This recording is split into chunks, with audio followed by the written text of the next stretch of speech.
All right, my friends, and today we are going to talk about STONESense. STONESense is a really cool utility that comes with DFHack that lets you look at your map in 3 dimensions, in, actual, just like you're seeing here. What we're looking at here are some trees. It's the wooded area and a little bit of building that my dwarves have done above ground. We're looking at some grasslands there. You can kind of see it. You can visualize it.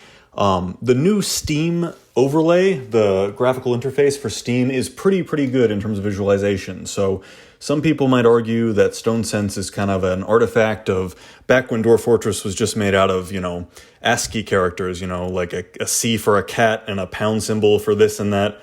STONESense back in the day was a critical way of actually visualizing your fortress. But these days it can also be pretty fun, and it can give you insights because, it's different. You're playing on a 2D map. Just the isometric perspective can sometimes give you a sense of the beauty of some feature or just something interesting. There you go. That's one of my main chamber rooms, and it takes on a new interesting perspective in 3D STONESense.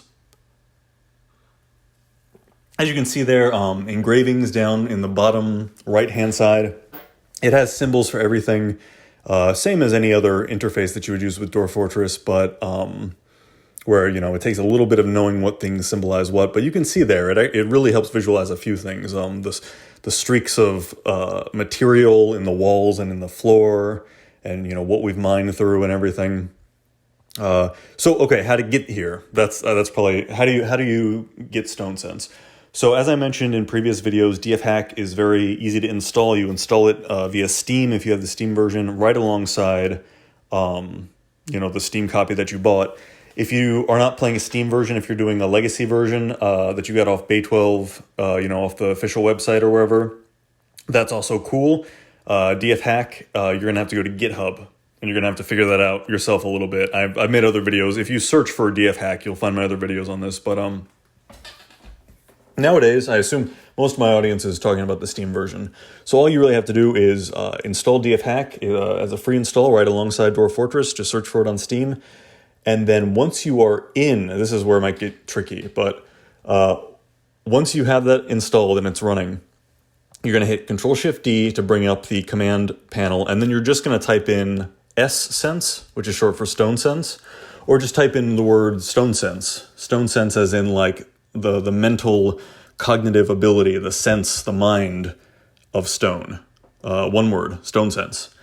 And it's going to run it for you. And so in the current versions, DFHack is kind of in alpha, beta, always, Dwarf Fortress itself is, all of the software suites here are evolving in real time, and they have boutique teams that update them. So in my case, STONESense, it tends to crash the whole game. Make sure you save before you try it, because it tends to crash the whole game as often as it renders what you're showing here.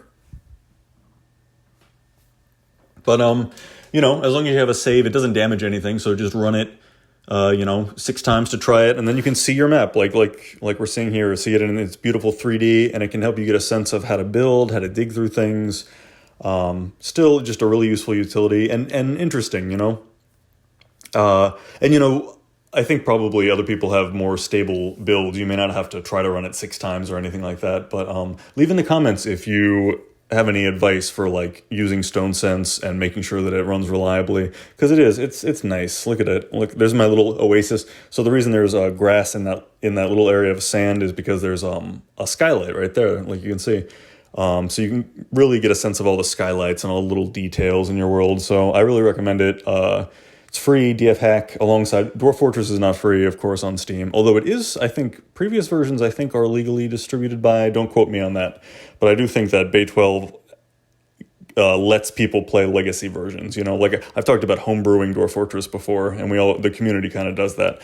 But, oh man, it looks like I'm running out of time. Don't forget to like and subscribe. Thank you for watching, and I'll be back with more Dwarf Fortress content. This map is going to be really cool. I'm going to try to play it for 100 years if I can. Okay, that's coming up later. Okay, goodbye.